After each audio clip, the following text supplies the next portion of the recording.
tous, aujourd'hui je suis très contente de vous retrouver pour vous faire un crash test de la marque Kiko. J'avais fait une vidéo similaire mais c'était vraiment il y a très longtemps et surtout là en fait c'est la collection d'été. Alors je n'ai pas tous les produits bien évidemment mais j'en ai quand même quelques-uns et donc je vais les tester devant la caméra. Ensuite je vais m'absenter pour voir un petit peu comment les produits évoluent, les produits que je n'ai jamais testés. Et en l'occurrence tous les produits que je vais tester dans cette vidéo appartiennent à la collection d'été. Donc si certains vous plaisent, je vous conseille d'aller les acheter sur le site ou en boutique. Et sur ces bonnes paroles, je vais tout de suite commencer avec le test. Alors comme vous le voyez auparavant, j'ai fait mon teint puisque je n'ai aucun produit teint à tester. Enfin produit teint, j'entends fond de teint ou poudre, donc j'ai mis du fond de teint et de la poudre. Et le premier produit que je vais tester justement c'est le blush 03 qui se présente comme ceci, donc comme toute la collection dans une couleur un petit peu cuivrée. Et on a un dégradé du plus foncé au plus clair et surtout c'est un blush qui semble quand même lumineux. Alors pas pailleté mais un petit peu irisé. Donc on va voir ce que ça donne. J'ai envie de mélanger les trois. Alors première réflexion que je viens de me faire, il est plutôt poudreux, même pas mal du tout. Donc je vous conseille d'y aller mollo sauf si vous voulez avoir une énorme trace sur la joue.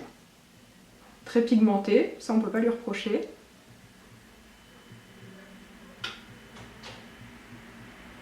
Alors donc, qu'est-ce que j'en pense? Il est plutôt joli, très lumineux, ce qui fait en sorte qu'on n'a pas forcément besoin, en tout cas si vous en mettez, de mettre de l'enluminateur ou quelque chose pour un petit peu apporter de la lumière parce qu'il le fait très bien. Pour autant, c'est pas too much non plus. Moi, je sais que j'ai tendance à préférer les blush mat, mais ça ne me dérangerait pas du tout de porter ce genre d'effet là parce que je trouve ça quand même plutôt naturel et plutôt joli. Et au niveau de la couleur, la 03, je la trouve pas mal du tout parce que je pense que c'est une couleur plutôt universelle. Ensuite, le deuxième produit, ce sont des perles illuminatrices. Donc ça se présente comme ceci, ça ressemble beaucoup à ce que peut faire Guerlain ou beaucoup de marques de luxe. Donc voilà. Et moi c'est le genre de produit que je n'applique jamais pour la simple et bonne raison que je mets jamais dans l'illuminateur. Voilà, aussi simplement que ça. Donc j'y vais avec un pinceau un petit peu pointu et je trempe mon pinceau dans les petites perles et je vais déposer ça donc juste ici. Ah, ce que j'apprécie, alors par contre je pense qu'à la caméra vous n'allez rien voir, mais ce que j'apprécie c'est que ça se voit quand même. En fait ce que je n'aime pas d'habitude avec ce genre d'enluminateur c'est que surtout quand il se présente sous forme de perles, je trouve qu'on ne voit rien, on l'applique mais ça ou du pipi de chat ça serait la même chose et là non, on a un petit effet donc c'est sympa.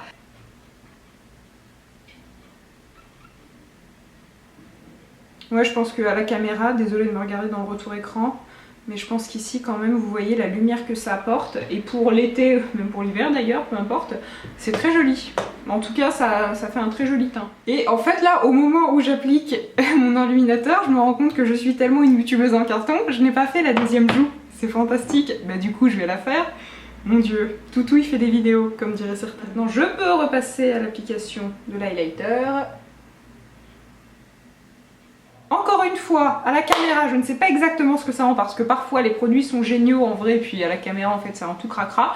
Mais en tout cas, je peux vous le dire, dans mon miroir c'est très joli. L'effet lumineux brillant est perceptible, mais pour autant ce n'est pas non plus too much. Donc je valide totalement ce produit. Quand je l'ai reçu, j'étais un petit peu dubitative parce que comme je vous l'ai dit tout à l'heure, c'est pas du tout le genre de produit que moi j'applique. Et finalement, eh bien, je le trouve pas mal du tout. Et c'est plutôt très économique parce que je pense que une quantité comme celle-ci, il y en a 45 grammes. Allez, jusqu'à vos 97 ans à peu près, je pense que vous en aurez toujours, donc ça c'est cool. Maintenant on va passer aux yeux et au liner et j'en attends beaucoup parce que j'ai testé auparavant des eyeliners Kiko, je les ai à chaque fois beaucoup appréciés et surtout j'ai un petit peu de mal en ce moment à retrouver un eyeliner fétiche puisque celui de Kat Von D que j'applique beaucoup, malheureusement en France il ne se vend pas. Et je n'ai pas forcément envie de faire une commande sur Sephora Canada ou Sephora US. Et les autres que j'ai pu tester, je les aime beaucoup, mais certains me font un petit peu pleurer depuis peu, je ne sais pas. Peut-être que j'ai développé une allergie, je n'en sais rien. C'est une pointe feutre qui est plutôt fine, comme vous voyez. Donc pour moi, c'est parfait. Alors, il marque très bien et il est extrêmement précis. Mais vraiment très précis.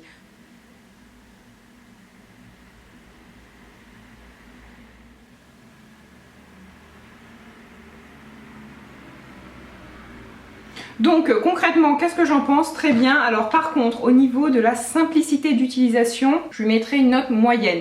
Après c'est extrêmement personnel, mais si comme moi vous êtes habitué à tracer votre trait de liner avec un liner liquide, forcément avec un liner qui se présente comme ça en feutre, vous allez un petit peu galérer.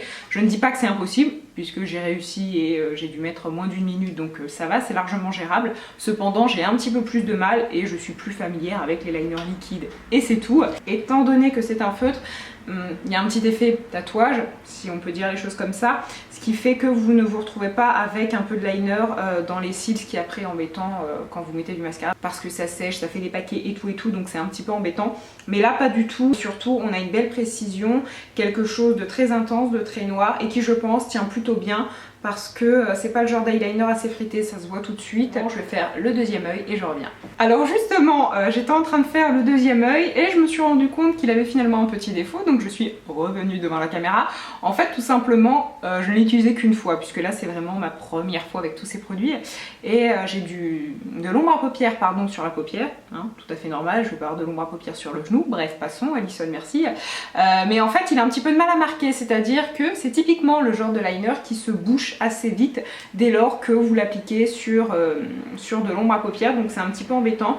En général, ce qu'il faut faire, c'est un petit peu les humidifier, mais vous êtes d'accord avec moi pour dire que c'est un petit peu contraignant. Et donc me revoilà avec mes deux traits de liner faits, au niveau de sa noirceur et de son intensité excellent. En revanche, ce qui est embêtant, c'est que c'est typiquement le genre de liner qui se bouche un petit peu avec l'ombre à paupières, donc voilà, c'est son défaut. Et vraiment, au niveau de la précision, il est excellent parce que du coup, j'ai fait mon deuxième trait de liner avec un autre liner et ça n'a rien à voir. On a un peu plus l'impression de se maquiller à la truelle, alors que là on a quelque chose d'un petit peu plus élégant et d'un peu plus fin.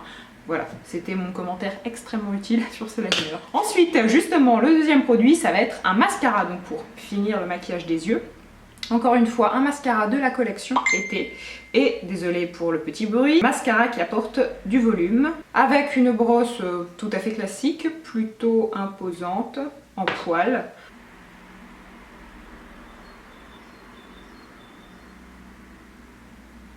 Alors, il n'apporte pas que du volume, ce que j'aime beaucoup, c'est qu'il est défini. Et au grand miracle, il ne dépose pas trop de matière. En général, moi, ce que je reproche aux mascaras qui apportent du volume, c'est qu'on a l'impression de mettre 12 kg de mascara sur ses cils et ça les alourdit, ça les affaisse un petit peu.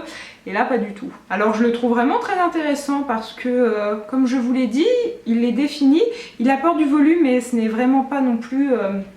trop, et surtout il les allonge, donc moi-même je le classerais plutôt comme un mascara qui allonge et qui définit le cil que plutôt un mascara qui apporte du volume. J'ai peur qu'il fasse quelques chutes au cours de la journée parce qu'il me semble assez sec, donc ça je vous le dirai. Et donc voilà pour le mascara. Est-ce que je le recommande? Je dirais que oui, si vous avez envie d'avoir de la longueur et surtout un effet très défini, il semble pas mal. Et surtout, ce que je trouve très bien avec ce mascara, alors ça va être dit de façon extrêmement maladroite, mais je trouve qu'il apporte un petit côté plastique aux cils, donc un effet faux cils. Parce que clairement, si je me mets très près, on pourrait croire que j'ai un effet faux cils, enfin que je porte des faux cils assez naturels. Parce qu'encore une fois ils sont très définis et vraiment on a l'impression que chaque cil est démultiplié, donc au niveau de l'effet vraiment je le trouve très joli. Maintenant on va voir sur la durée. Et finalement le dernier produit que je vais appliquer, ça va être un rouge à lèvres et c'est celui-ci. Donc c'est la couleur 07 Mirage, donc un très joli rouge. Alors on a un effet glossy et surtout un résultat qui est pas mal en transparence. Alors pas non plus trop transparent, mais dans tous les cas je peux vous le dire, il est modulable. Il s'applique bien. Alors donc voilà pour l'application du rouge à lèvres et je me suis permise de me reculer un petit peu, en tout cas de dézoomer. Et ma conclusion sur ce rouge à lèvres, il est très joli. Après il faut aimer les effets glossy, les effets brillants. C'est un rouge à lèvres que je vous conseille d'appliquer avec un crayon auparavant parce que je pense que la tenue sera meilleure. Et surtout il est très confortable, rien à voir avec du mat. Et finalement le dernier produit que je vais vous montrer de la collection, c'est un parfum et il s'appelle Oasis Sunset. Donc c'est une eau de toilette comme ceci. Au niveau de l'odeur, je l'ai déjà senti et porté en fait. C'est plutôt agréable. Après, bon, je porte beaucoup de parfums, j'aime beaucoup ça, je pense que vous les voyez derrière. Et c'est vrai qu'à force, je me suis habituée à certaines odeurs. Personnellement, j'aime les odeurs musquées. Là on a quelque chose de vraiment très estival, de très léger. C'est pas ce que je préfère et surtout au niveau de la tenue on a connu meilleur. Cependant si vous cherchez un parfum assez, j'allais dire mainstream, mais oui c'est un peu ça, je pense qu'il pourrait convenir.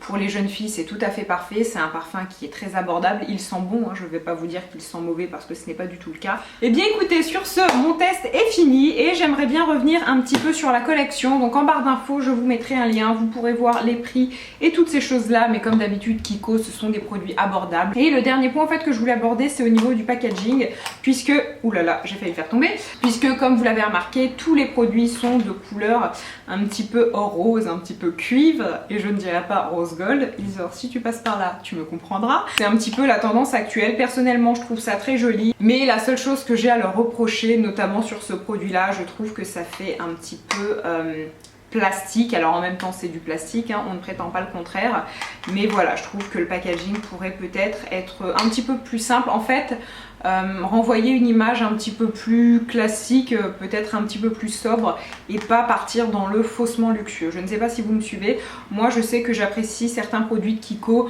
notamment lorsque les packagings sont noirs parce que voilà, je trouve ça simple, efficace. Et maintenant je vais un petit peu vaquer à mes occupations et je reviens juste après. Et donc me revoilà. Alors par contre j'ai triché, j'ai réappliqué du rouge à lèvres parce que effectivement il part assez vite, en même temps point brillant ça ne m'étonne pas. Cependant il s'efface de façon jolie, c'est-à-dire que à la fin vous avez juste une petite couleur avec plus de brillance, mais c'est tout à fait portable, ce n'est pas comme un mat qui peut laisser des patchs de couleur et là par contre oui c'est vraiment affreux. En ce qui concerne le mascara, j'ai effectivement quelques petites chutes. Alors ce n'est rien de dramatique et il y a des mascaras qui coûtent extrêmement cher qui font des chutes, ce n'est pas excessivement grave, c'est vraiment 2-3 petites miettes qui se déposent. Donc d'une façon générale, qu'est-ce que je pense de cette collection? Je la trouve très très bien, il y a des produits qui pour moi valent le coup. Si vous aimez les rouges à lèvres brillants, ils sont très très bien et quand même beaucoup moins chers que ce qu'on peut retrouver en grande surface, donc c'est intéressant. Pour l'enluminateur sous forme de perles, génial aussi, le mascara je l'ai beaucoup apprécié. Le blush très bien, après il fait des chutes, j'allais dire oui, enfin il est plutôt poudreux donc il faut le travailler avec parcimonie, mais encore une fois c'est un produit de qualité qui a bien tenu et qui surtout est très pigmenté. Et pour l'eyeliner je suis un petit peu plus mitigée puisque j'aime sa précision, comme je l'ai dit à peu près 142 fois. En revanche il se coince l'embout, le bouchon, non pas le bouchon, la pointe, oui. Vraiment, je ne suis pas douée aujourd'hui, bon comme d'autres jours vous allez me dire, mais la pointe se coince assez vite, donc c'est plutôt dommage. Et en ce qui concerne le parfum, ce n'est pas le parfum du siècle, mais ma foi, si vous aimez les odeurs assez fraîches et que vous n'avez pas envie de mettre cher, ça peut être pas mal du tout. Donc sur ces bonnes paroles, j'espère que cette vidéo vous a plu. Si vous avez envie que je teste d'autres marques, notamment des collections de ce genre là, n'hésitez pas à me dire. Moi je vous embrasse et je vous dis à très bientôt. Bye.